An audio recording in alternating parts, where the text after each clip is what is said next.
Und dann später, 6 Monate später, kam ich drauf, was das bedeutet hat. Wahrscheinlich dachten sie an das Kapitel, die die meisten Christen am besten kennen, Kapitel 13. Aber dann hätten sie schreiben sollen, 1 Corinthians 13, Baptist Church. Wahnsinn. Und wenn Paulus reden will über Heiligung und über die Leitung des Geistes, ausgerechnet Korinth. Und was sagt er? Leute, es geht von Herrlichkeit zu Herrlichkeit. Der Heilige Geist, der Dienst des Geistes im Gegensatz zum Dienst des Gesetzes. Das Gesetz auf Tafeln geschrieben außerhalb mir verurteilt mich. Das Gesetz zeigt mir nur, was ich falsch mache. Gibt mir keine Kraft zu verändern. War zwar herrlich, als der Mittler Mose das Gesetz empfangen hat.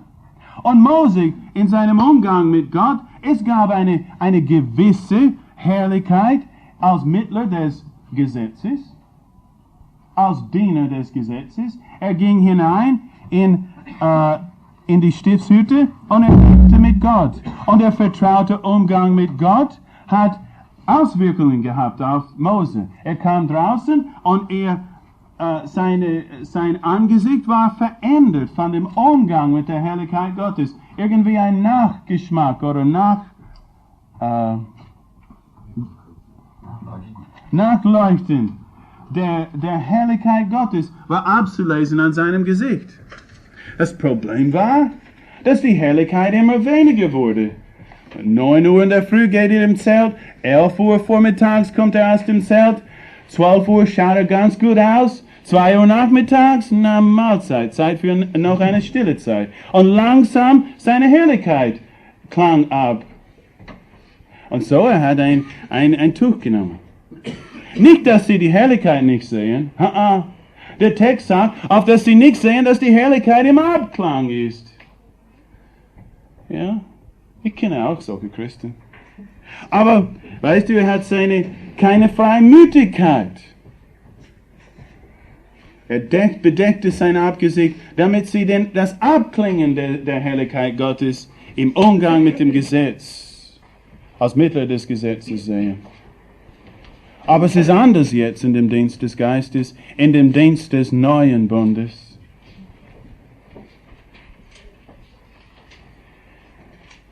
Er nahm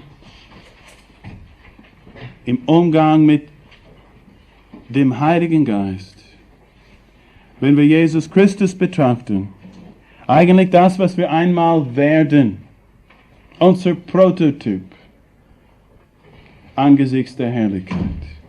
Und je mehr wir ihn betrachten, durch Vermittlung des Geistes, desto ähnlicher werden wir von Herrlichkeit zu Herrlichkeit zu Herrlichkeit. Das ist die Funktion des neuen Bundes. Ich fühle mich ganz listig heute Abend. Ich habe eine Prüfung für euch. Wie viele von euch kennen die Bedingungen des neuen Bundes? Bitte Hände hochheben. Wie viele kennen die Bedingungen des neuen Bundes? Okay, was sind sie? Du sollst Gott, deinen Vater lieben mit aller Kraft und ganzem Verstand und deinen Nächsten lieben wie dich selbst. Nein, das sind Bedingungen des alten Bundes. Das ist eine Zusammenfassung von Gesetz und Propheten. Bitte. Was? Oh. Jein. Es gibt 3 Bedingungen, ja? Dass ihr das Gesetz und das Wort in unser Herzen und... Halleluja. Schau, Hebräer Kapitel 8 an. Ich bin kein Pfingstler. Hebräer Kapitel 8.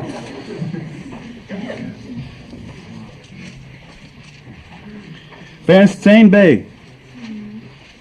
Indem ich meine Gesetze in ihren Sinn gebe, werde ich auch auf ihre Herzen schreiben, und ich werde ihnen zum Gott, und sie werden mir zu Volke sein, und sie werden nicht ein jeder seinen Mitbürger und ein jeder seinen Bruder lehren, und sage, erkenne den Herrn, denn alle werden mich erkennen, von den Kleinen bis zum Großen unter ihnen. Denn ich werde ihre Ungerechtigkeiten gnädig sein und ihre Sünden und ihre Gesetzlosigkeiten werde ich niemals gedenken. Ganz interessant, 3 Bedingungen. Aber wer erfüllt sie?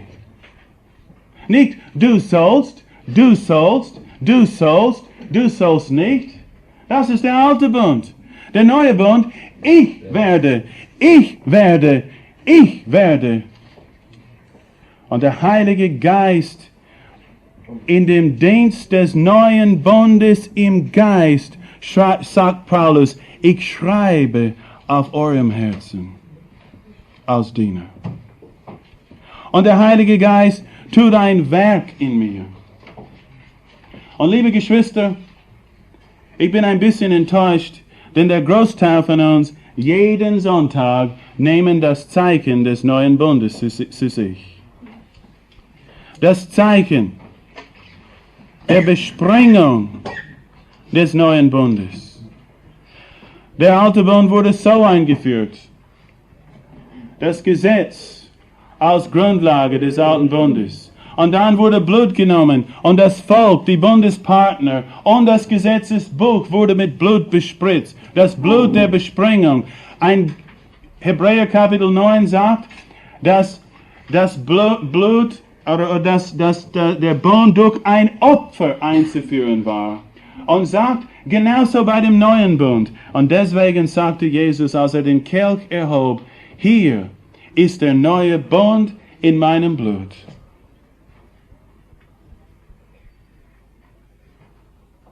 Und der Dienst des Geistes, wie sieht sie aus? Wie sieht der Dienst des neuen Bundes aus? Oh, liebe Geschwister, ich sage dir, wie es mir geht.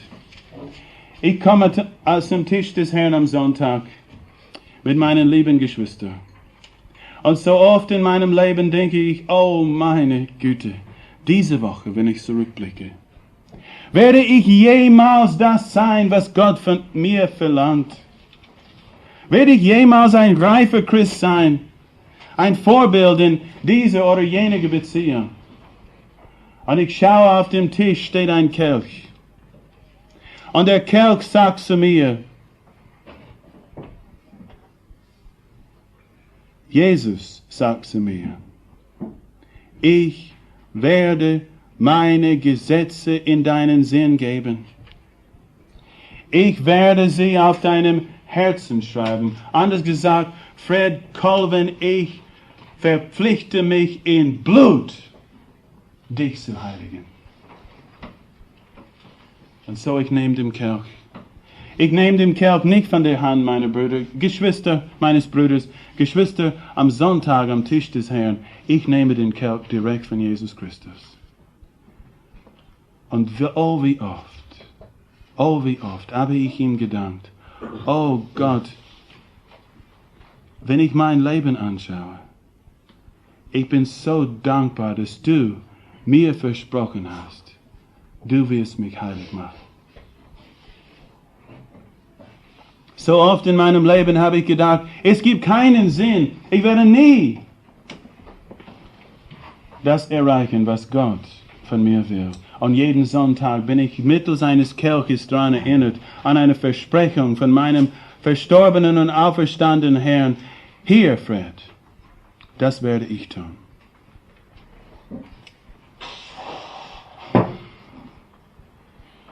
Und dann Hebräer 10 sagt uns, es ist sehr wichtig, die Reihenfolge der Bedingungen. Lies das Ende von Hebräer 10. Du wirst sehen, dass wir Vergebung haben durch den neuen Bund. Und sogar die Reihenfolge der Bedingungen sind da. Nicht wie manche Christen glauben, dir ist vergeben. Und jetzt, wenn du ein gewisses Leben führst, zu einem gewissen Maßstab, gewisser Heiligungsstandard erreichst, dann bleibst du errettet. Nein, es ist nicht so. Die Bedingungen sind nicht so, Vergebung und dann Heiligung.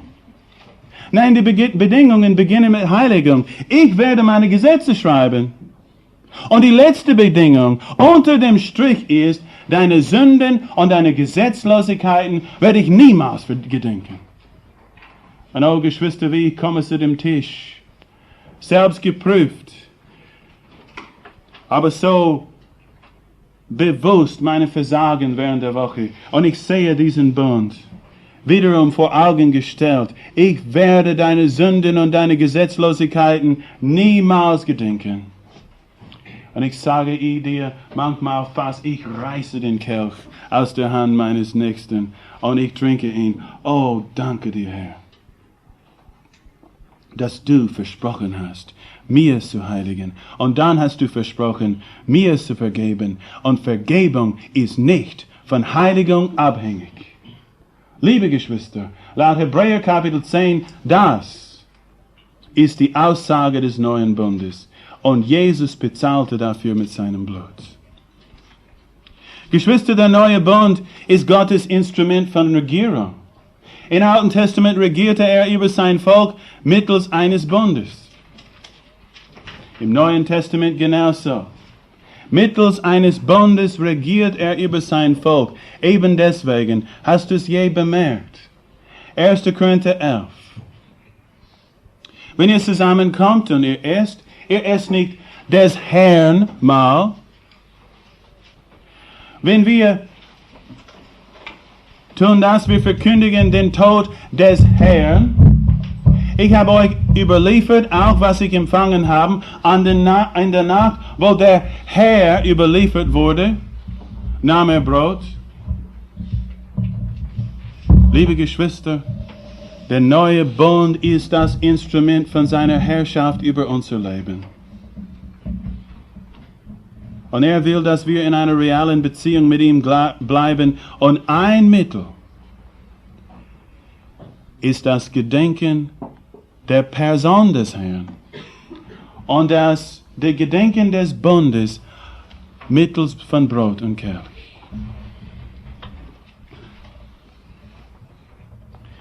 Vers 15 und weiter, Römer 8.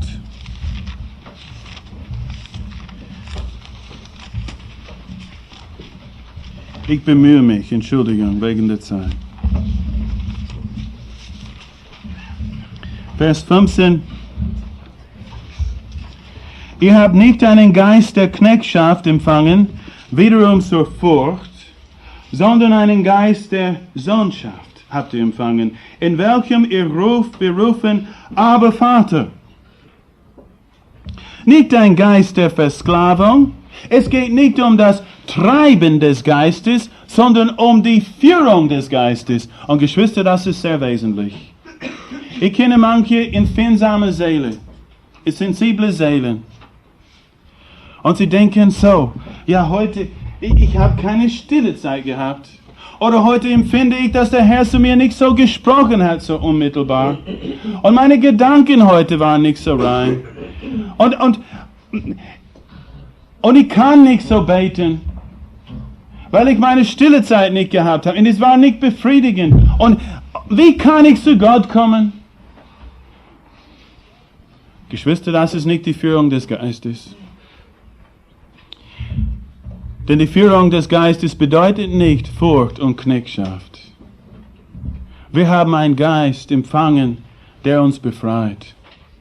Er redet ganz anders.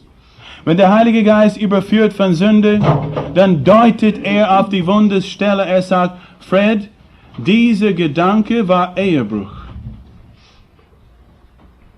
Und dann kann ich kommen zu meinem Gott und sagen, oh Gott, ich habe in meinen Gedanken Ehebruch begangen. Das ist verabscheulich. Oh, ich breche mit dem. Es tut mir leid. Vergib mir und reinige meine Gedanken. Aber eine Stimme, die dir sagt, Fred, du hast es wiederum getan. Fred, du bist wirklich ein bodenloser, frecher Christ. Du nennst dich Christ. Und du hast es wiederum getan. Glaubst du wirklich, dass Gott deine Gebete erhört, Fred? Glaubst du wirklich, dass du wiederum aufstehen kannst? Fred, es ist vorbei. Vorbei, Fred. Geschwister, das ist nicht der Heilige Geist. Wenn das ein Geist ist, das ist ein anderer Geist. Wie wirkt Gott? Wie ist Gott? Denken wir an Elia. Gewaltiges hat er getan. Und dann kam ein Weib in sein Leben. Und er floh vor ihr. Er konnte ziemlich schnell laufen. Wir wissen das.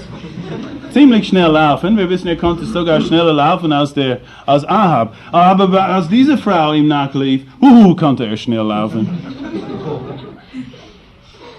Und Gedanken stiegen hoch in seinem Kopf.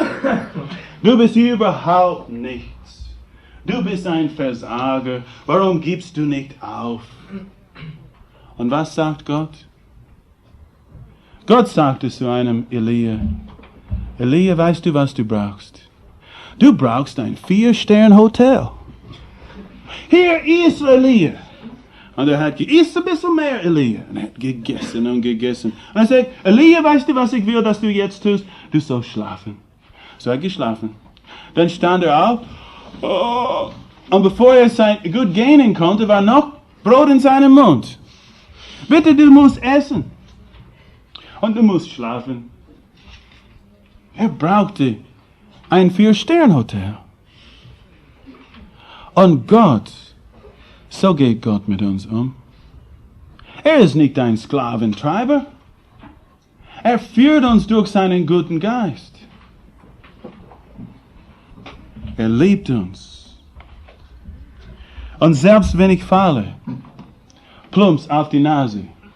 Wisst ihr, mein Christenleben und mein Wandel mit Gott sieht öfters aus wie ein etwa 13-monatiges Kind. Ich torkle dahin mit Jesus. Wisst ihr, wie das geht? Und dann auf einmal und weißt du, was ich sage, wenn ich fliege? Weißt du, was und du sagst es auch. Ich sage, Vati! Wisst ihr, was das ist? Das ist der Heilige Geist. Wenn ich falle in meinem Christenleben, meine Tendenz ist, mich selbst zu verurteilen oder verurteilen zu lassen, aber selbst im Fallen schreie ich so oft. Und du nicht? Aber, Vati, so geht Gott mit uns auf die Straße zur Herrlichkeit. Er ist nicht ein Sklaventreiber.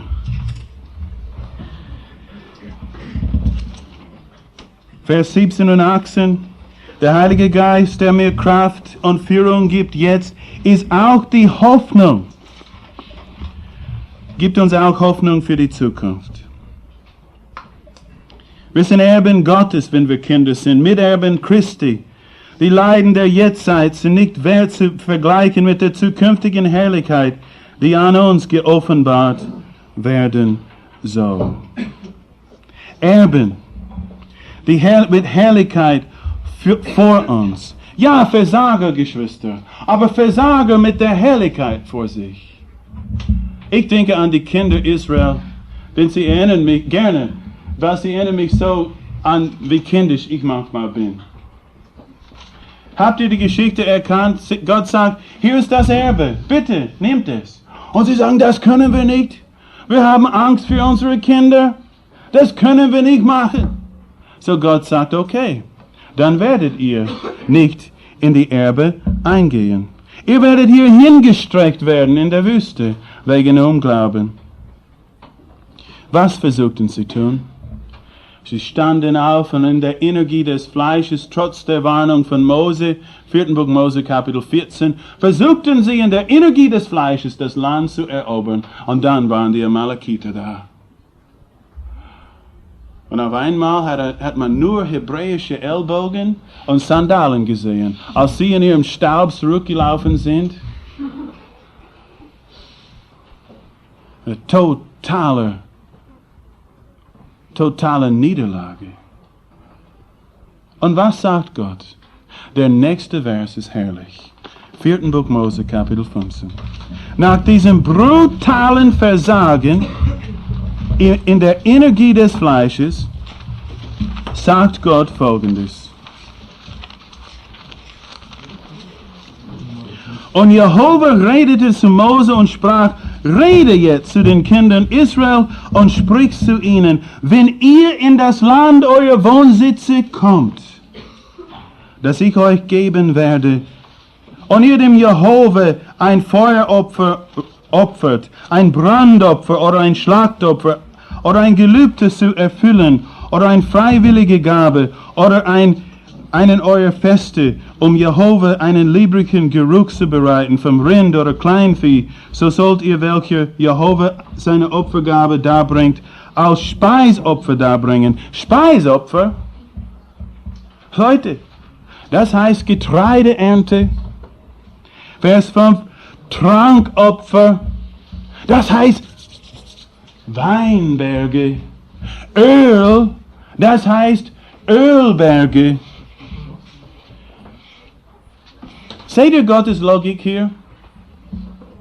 Wenn Israel auf ihr Zahnfleisch daherkommt, ist die Botschaft Gottes, wenn ihr in das Land kommt, dann gibt es Getreide und Öl und Wein und feste Häuser, die ihr nicht gebaut habt.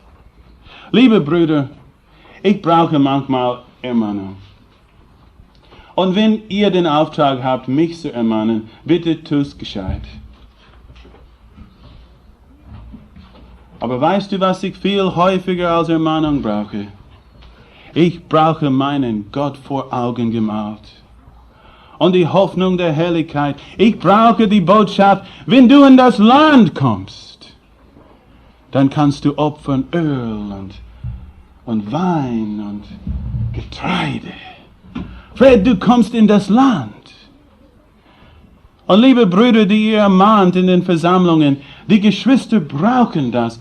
Ein guter Teil der Geschwister in der Versammlung wollen Gott dienen. Hoffentlich ist der Großteil gerettet. Und sie wollen Gott dienen. Und viel häufiger als Ermahnung brauchen sie Hoffnung. Selbst oder besonders in ihrem Versagen. Errettung. Oh, wie die Hoffnung der Herrlichkeit uns errettet in unserer Niederlage. Aber jetzt muss ich wirklich kurz zusammenfassen einiges. Unterwegs zur Herrlichkeit. Vers 19 und 20. Die Schöpfung ist der Nichtigkeit unterworfen. Die Welt erwartet unsere Offenbarung als die Söhne Gottes. Als erwachsene Söhne. Ausgelernt. Ausgebildete. Ausgereifte Söhne. Wisst ihr, Geschwister, wir sind Gottes Schattenkabinett. Weißt du das? Die Zügel der Regierung der zukünftigen Welt halten wir in der Hand. Würdest du die Regierung der Welt einer Person wie dir übergeben? Leute, die Erfahrungen der Jetztzeit rüsten uns aus, ist unser Trainingprogramm für die Zukünftigung der Regierung dieser Welt. Heiligung ist so wichtig. Lebensschule. Sag mal, du hast ein Geschäft und du hast einen Sohn und er soll das Geschäft übernehmen. Du schaust, er geht an eine gute Schule. Du schaust, er arbeitet in seinen freien Tagen in deinem Geschäft. Du denkst an den großen Tag der Geschäftsübernahme. Oh, liebe Geschwister, eines Tages wird Schule aus sein. Ist das nicht wunderbar? Und wir werden absolvieren zum wirklichen Leben. Und das ist der Sinn von all dem, was wir jetzt erfahren. Und die Welt selbst wartet drauf, auf die Freiheit der Herrlichkeit der Söhne Gottes. Ist das nicht ein wunderbarer Begriff? Denk drüber nach in deiner stillen Zeit morgen in der Früh. Ich habe keine Zeit zu reden drüber jetzt. Die Freiheit der Herrlichkeit der Söhne Gottes. So Herrlichkeit ist ein Prozess. Es gibt eine Straße zur Herrlichkeit. Wie viele Kilometer ist es bis zur Herrlichkeit? Wolfgang, welche Autobahn nimmt man unterwegs zur Herrlichkeit? Wie kommt man zur Herrlichkeit? Was brauche ich jetzt im Hinblick auf meine Zurüstung als Glied des Schattenkabinetts des Weltalls? Was brauche ich jetzt in meiner Ausbildung für die Herrlichkeit? Weißt du, was du brauchst? Du denkst vielleicht, ich brauche Erfolg. Oh, ich denke das natürlich. Herr, schenke uns 20 Bekehrungen dieses Monats. Und eine neue Versammlung nördlich von Salzburg. Herr, ich brauche ein bisschen mehr Erfolg. Und ich bete, dass mein Auto aushält für noch 6 Monate. Trotzdem der Rostkübel. Hey, ich brauche gute Gesundheit. Ich brauche unbedingt Gesundheit. Und ich brauche diese Bücher. Und ich brauche eine möglichst günstige Konstellation von Mitarbeitern, um meine Ziele zu erreichen. So beten wir. Ist das, was wir brauchen? Könnte es sein, dass wir ein bisschen Verfolgung brauchen? Könnte es nicht sein, dass wir unterwegs zur Herrlichkeit ein bisschen Trübsal brauchen? Ich möchte dich fragen, weißt du wirklich, wie du beten sollst? Was du jetzt brauchst in Gottes Trainingprogramm? Weißt du, was du brauchst? Dieser Vers fasziniert mich. Vers 26. Desgleichen aber nimmt auch der Geist unsere Schwachheit an, denn wenn wir wissen nicht, was wir bitten sollen, wie es sich gebührt, aber der Geist selbst verwendet sich für uns mit unaussprechlichen Seufzen. Der aber die Herzen erforscht, weiß, was der Sinn des Geistes ist, denn er verwendet sich für Heilige gottgemäß. Die Tiefen Gottes kennt der Geist. Und der Geist betet gottgemäß für mich. Er weiß, was jetzt dran ist für in meinem Trainingprogramm. Ich sagte, Gott, gib mir Erfolg. Und der Heilige Geist sagt, weißt du, Vater, er bittet um Erfolg. Er meint wirklich, dass er dich verherrlichen will. Gib ihm eine Niederlage. Und ich bete, oh Gott, ich brauche Gesundheit. Natürlich, ich muss dir dienen. Und der Heilige Geist sagt, ihr Vater, er möchte dir wirklich dienen, aber du brauchst ein wirksames Werkzeug, ein geschliffenes Werkzeug. Vielleicht wäre Gesundheit nicht das Beste für ihn jetzt. Oh, ich bin so froh, dass der Heilige Geist Typex hat und er bessert meine Gebete aus. Denn Geschwister, so oft weiß ich nicht, wie ich beten soll. Weißt du der Weg zur Herrlichkeit und wie es lang geht jetzt in deinem Leben? Ich weiß nicht immer. Ich weiß nur eines. Alles, Geschwister, was in mein Leben kommt, kommt durch die Hände eines Vaters, der mich liebt. Und es gibt nichts, was kommt in meinem Leben, was nicht in Gottes Plan ist, mich gemäß seinem Vorsatz, seinem Sohn ähnlicher zu machen. Das ist Römer 8, 28. Denn wir wissen, dass alles zusammenwirkt zum Guten, denen, die Gott lieben und nach seinem Vorsatz gerufen sind. Und das erinnert mich an eine Geschichte. Darf ich? Eine Geschichte über ein Erbe. Das wird nicht ausreichen. Neue Kassette drauf. Eine Geschichte über ein Erbe. Es gab einen Mann, er hat sehr viel Besitz. Aber er hatte keinen Sohn. Das ist tragisch. Und er sagt, Gott, ich kann diesen gewaltigen Besitz nicht meinen Verwalter übergeben. Dieser von Damaskus ist ein netter Mann. Aber dass ich alles ihm übergebe, bitte gib mir einen Sohn. Und er gab ihm einen Sohn. Und in diesem Sohn waren die ganzen Verheißungen verbunden mit seinem Erbe, irgendwie in diesem Sohn verbunden. Und er glaubte an Gott. Jahrelang glaubte er an Gott. Es ist schwierig, aber wenn du den Vorgeschmack der Erfüllung deiner Verheißung hast, ein bisschen nicht an den Vorgeschmack selbst zu glauben. Ein bisschen zu glauben an Isaac selbst. Ich habe Isaac. Und jetzt wird Abraham wirklich lernen zu glauben. Und so der Vater sagt oder hört, nimm deinen Sohn, deinen eingeborenen Sohn, sagt der griechische Text, den du lieb hast, und opfere ihn für mich an dem Berg, den ich dir zeige. Und so Abraham ist unterwegs in der Früh. 3 Tage lang in seinen Gedanken geht er den Weg zum Kreuz. 3 Tage lang trägt er den Gedanken der Tötung seines Sohnes herum im Kopf. Und dann geht er auf den Berg. Sein Sohn neben ihm her, das Holz auf seinem Rücken tragend. Wo ist das Lamm zum Brandopfer? Und diese wunderbare Botschaft, die durchtönt die Ewigkeiten.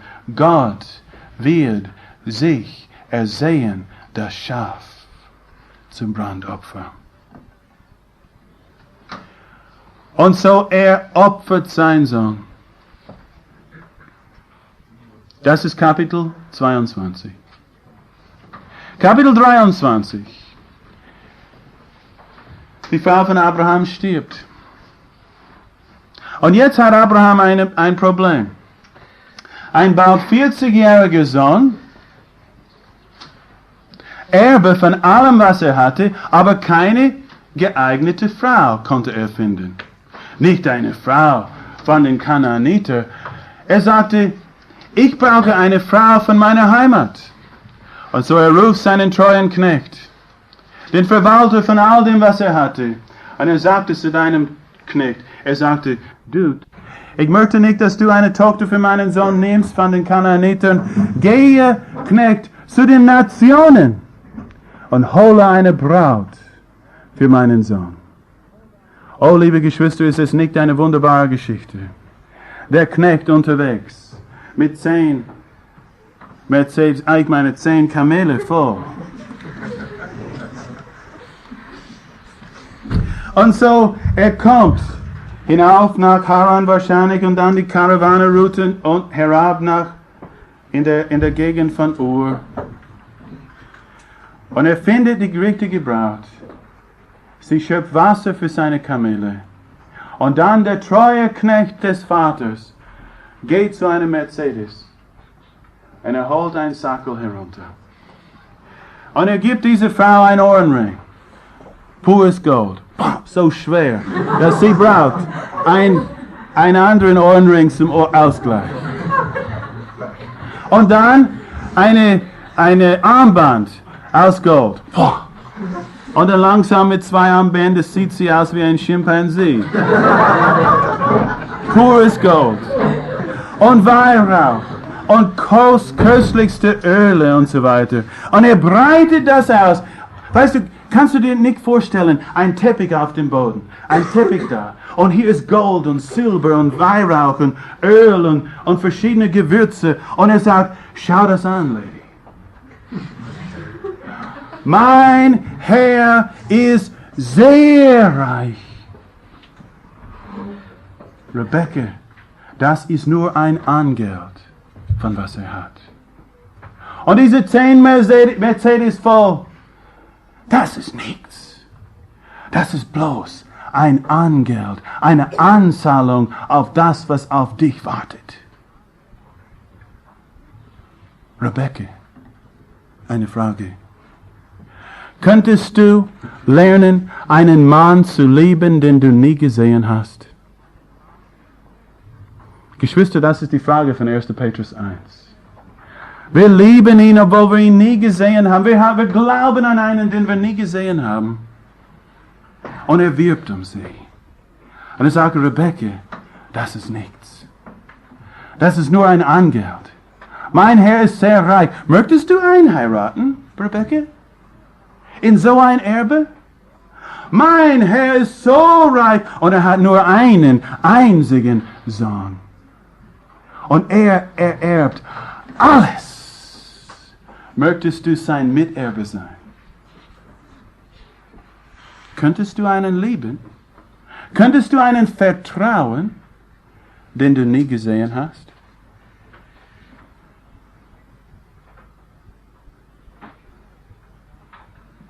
Und dann der Vater, der Bruder sagt, der Vater sagt, ja, aber du musst bleiben hier. Du musst ein bisschen weilen bei uns. Ganz nett, feiern wir ein Fest, du bist so weit gekommen. Und der treue Knecht sagt, nein, ich habe meine Hand getan unter seine Linde. Ich habe sein Wort gegeben. Und ich muss gehen. Und er zieht los.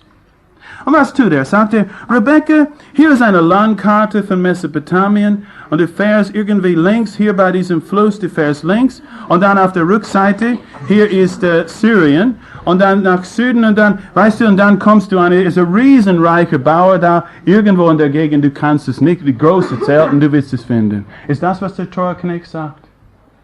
Nein.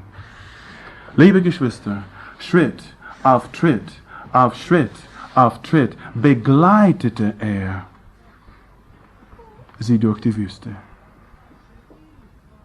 Ein, wie sagt man das auf Deutsch? Paraklet? Ein Paraklet.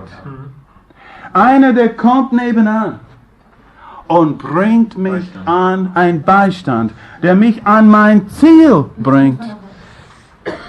Oh, liebe Geschwister, der Heilige Geist. Der treue Knecht Gottes. Er hat geschworen, Vater, ich tue mein Bestes, diese Braut zu bringen zu ihrem Bräutigam. Ich möchte, dass keiner in diesem Zimmer, aus diesem Zimmer geht, ohne über diese Frage nachzudenken. Mit der Hand des Knechtes unter der Linde des Vaters. Im Auftragen um des Sohnes willen, meinst du, dass irgendein Wiedergeborener verloren gehen wird unterwegs zu der Herrlichkeit?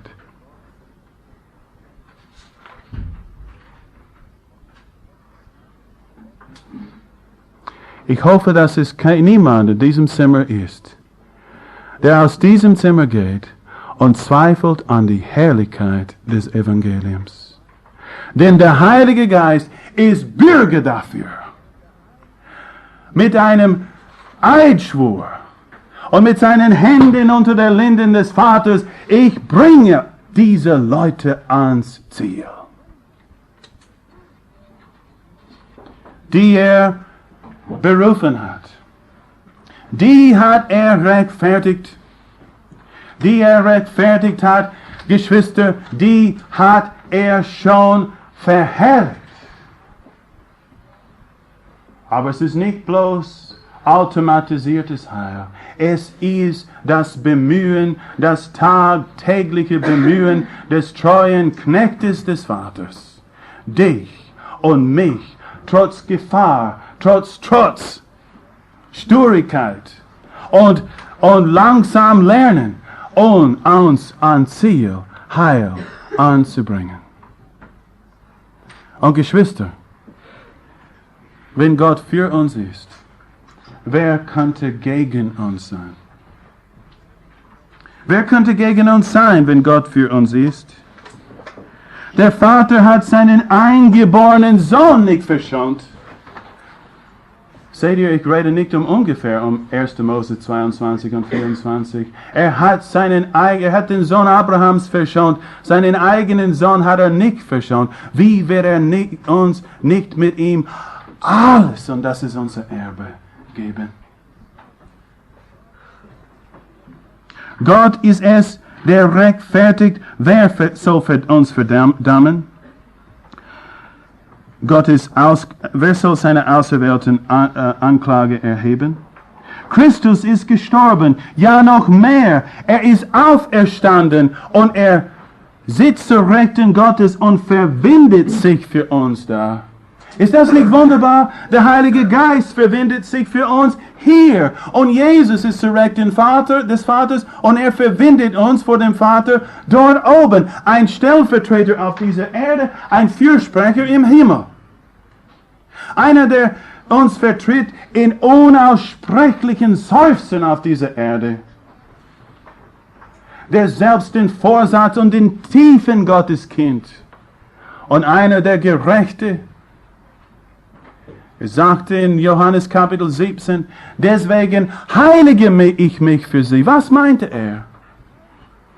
in seinem hohen priesterlichen Gebet. Inwiefern heiligte Jesus sich für uns, auf dass wir erhalten bleiben? Inwiefern? Das ist die Sprache eines Priesters. Der Priester vertritt das Volk. Er geht in den Tempel, in das Heiligtum und in den Vorhof und er heiligt sich. Er bereitet sich vor. Er sondert sich ab zu dem Dienst um des Volkes willen, um sie vor Gott zu vertreten. Und er sagte, Vater, ich bete nicht für die Welt. Ich bete für die, die du mir aus der Welt gegeben hast. Ich habe sie bewahrt und keiner ist von ihnen verloren gegangen, ausgenommen dem Sohn des Verderbens. Und liebe Geschwister, er hat für ihn nicht gebetet. Petrus, kurz vor seinem brutalen Versagen, sagt, Herr, du brauchst keine Angst um mich. Ich weiß, der Matthäus, er hat schon seine Vergangenheit, er war Zöllner. Und der Thomas, er zweifelt immer. Und der Johannes redet lästig. Aber ich, um mich, oh Herr, du brauchst keine Angst. Und der Herr sagte, der Satan begehrt oder hat erbeten, euer zu sichten. Ich habe aber für dich gebetet, dass dein Glaube nicht aufhöre. Und jetzt, ich möchte, dass ihr wirklich zuhört, was ich jetzt sage, trotz Müdigkeit. Die Bibel lehrt, dass jeder Gläubige ewig gerettet ist.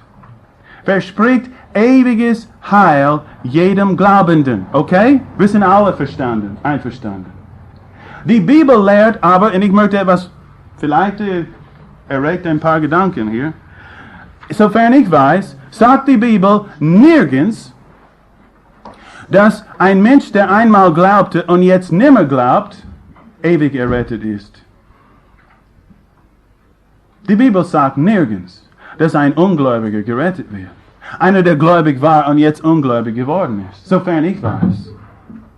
So die Frage ist nicht ein automatisierter Heil. Die Frage ist folgendes. Hier ist die Frage, kann ein echter Gläubiger aufhören zu glauben? Das ist die Frage. Und hier steht er mit Händen erhoben.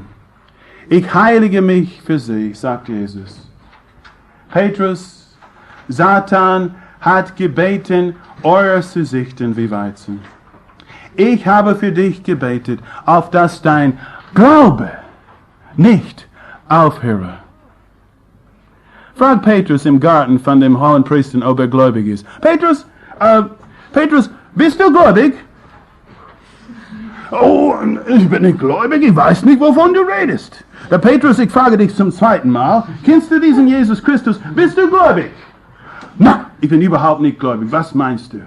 Petrus, ich möchte dich jetzt wirklich fragen, deine Stimme ist ein bisschen galiläisch, deine Mundart, und ich glaube, ich habe dich irgendwo gesehen, Petrus. War es im Garten? Hast du ein Schwert in der Hand gehabt? Petrus, glaubst du an diesen Mann? Ich schwöre im Namen Gottes, ich glaube nicht an ihn. Du fragst Petrus, ob er gläubig ist. Was sagt er? Überhaupt nicht. Und dann der Herr schaut ihn an. Und Petrus, der ein paar Stunden früher nicht geglaubt hat, als Jesus sagte, du wirst mich verraten 3-mal, ist jetzt ein Gläubiger. Er glaubt das Wort Jesu mehr denn je, wenn er der Hahn krähen hört. Der Hahn heißt für Petrus, das Wort des Herrn stimmt. Und Petrus war gläubiger denn je nach dem Versagen im Hof des Hohenpriesters. Warum? Wieso wurde sein Glaube in dieser Probe nicht zerstört? Liebe Geschwister, ein hoher Priester, der für ihn betete, auf dass sein Glaube nicht aufhört. Und so der Vater, er hat uns rechtfertigt. Er kannte unsere ganze Geschichte. Er fasste den Vorsatz, dass wir verherrlicht werden. Der Heilige Geist mit seiner Hand unter der Linde des Vaters schwört, das Beste zu tun, was er kann. Und der Sohn selbst verbindet sich für uns. Wer wird Anklage gegen uns erheben? Der letzte Vers Es kann nicht Umstände können gegen uns und es wird uns nicht trennen von der Liebe Gottes. Böse Mächte und Mächte auf dieser Erde mögen gegen uns sein. Sie können uns nicht von der Liebe Christi scheiden. Vers 39. Weder gewaltig, oder lesen wir diesen herrlichen Abschnitt. 38. Denn ich bin überzeugt, dass weder Tod noch Leben, weder Engel noch Fürstentümer, weder Gegenwärtiges noch Zukünftiges noch Gewalten, weder Höhe noch Tiefe, noch irgendein anderes Geschöpf uns scheiden vermögen wird von der Liebe Gottes, die in Christo Jesus ist, unserem Herrn. Und so wir hier befinden uns in der Hand des Vaters und in der Hand des Sohnes, die Schafe Christi. Der Vater hat uns gerechtfertigt, hat selbst seinen Sohn nicht verschont. Der Sohn hat sich für uns hingegeben am Kreuz und verwendet sich für uns gegenwärtig. Der Heilige Geist spielt mit und bemüht sich mit all dem, was er kann. Und niemand kann uns aus diesen Händen reißen. Aber es gibt unter uns zumindest ein ungläubiges Herz, das schon gesagt hat, aber wir können ausspringen, wenn wir wollen. Bist du so blöd, so was zu sagen? Du bist ein Geschöpf. Und kein Geschöpf vermag uns zu trennen von der Liebe Gottes in Christus. Du bist bloß ein Geschöpf. Und wenn du nicht stärker als die Hand Gottes, die Hand des Sohnes und die Macht des Heiligen Geistes, der alles durchdringt, wenn du glaubst und du hast dein Leben in Wahrheit Jesus Christus anvertraut, ist er Bürger dafür. Und hier ist das Zeichen. Deine Sünden und Ungerechtigkeiten werde ich niemals gedenken. Und vergiss das nicht, jedes Mal, du diesen Kelch siehst. Das ist der Weg zur Herrlichkeit. Gott schaltet deine Persönlichkeit nicht aus. Er will dich höchstpersönlich führen, nicht treiben. Und du spielst hier eine Rolle.